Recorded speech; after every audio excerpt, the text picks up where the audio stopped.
আন্তর্জাতিক মানের স্টেডিয়াম থাকার পরেও দীর্ঘদিন ধরে বিপিএল কিংবা বিভাগীয় পর্যায়ে কোনো খেলা হচ্ছে না বরিশালে। শুধু বিপিএল নয়, গত কয়েক বছর ধরে ফুটবল কিংবা ক্রিকেটের কোনো আয়োজন নেই এই স্টেডিয়ামে। ফলে বরিশাল থেকে নতুন খেলোয়াড় তৈরির সম্ভাবনা হয়ে পড়েছে অনিশ্চিত। তবে শীঘ্রই বিপিএল বা আন্তর্জাতিক মানের খেলার আয়োজন করা হবে বলে জানায় জেলা ক্রীড়া অফিস। অপূর্ব বড়র ক্যামেরায় কামরুজ্জামান ডলারের রিপোর্টে বিস্তারিত জানাচ্ছেন আনোয়ার রাজ।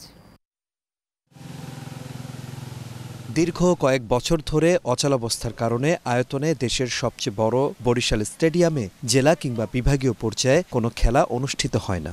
ফলে একদিকে খেলাধুলা থেকে বঞ্চিত হচ্ছে বরিশালবাসী, অন্যদিকে ভবিষ্যৎ অনিশ্চিত হয়ে পড়েছে স্থানীয় খেলোয়াড়দের।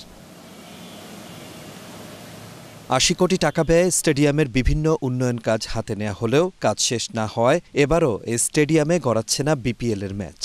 তৈরি করার পর থেকে এখানে মূলত এই কয়েক বছর আগে এনসিএল ক্রিকেট ছাড়া আমরা মূলত আর কোনো বিপিএল বা অন্য কোনো লিগ টুর্নামেন্ট আমরা এই গত কয়েক বছর হইতে দেখিনি। এখানে আমাদের এখানে খেলা হচ্ছে না, সে তুলনায় আমরা কিছু শিখে উঠতে পারতেছি না। নতুন প্রজন্ম কিছু দেখবে, কিছু শিখবে, সেরকম কিছুই নাই এই জায়গা। তো আমরা যদি প্র্যাকটিস করার জায়গা ভালো এবং ম্যাচ খেলার সুযোগ পাই, ভালো ভালো টুর্নামেন্ট হয়, তাইলে আমরা আরও ভালো কিছু করতে পারবো সামনে। এখানে অনেক প্লেয়ার আছে যে প্রতিভাবান প্লেয়ার, তারা আসলে প্রতিভা বিকশিত করবে, এরকম কোনো স্পোর্ট জায়গা পাইতেছে না। এখানে অন্য যে ভেন্যুগুলো চয়েস করেছে আজকে বিপিএল এর কমিটি, তার থেকে কিন্তু বরিশাল অনেক এগিয়ে। আমাদের বরিশালবাসীর একটা প্রাণের দাবি, জনগণের একটা আকাঙ্ক্ষা। আসলে এখানে যদি বিপিএল এর ম্যাচ হয় আমাদের জন্য খুব ভালো হয়। স্টেডিয়ামটি আধুনিকায়নের কাজ শেষ হলে বিপিএল কিংবা আন্তর্জাতিক মানের খেলার আয়োজন করা হবে বলে জানায় জেলা ক্রীড়া অফিস।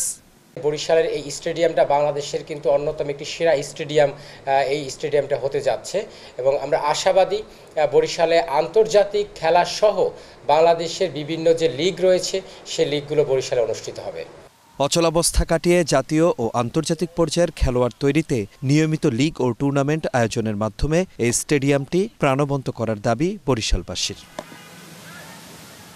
আনোয়ার রাজ, এশিয়ান টেলিভিশন।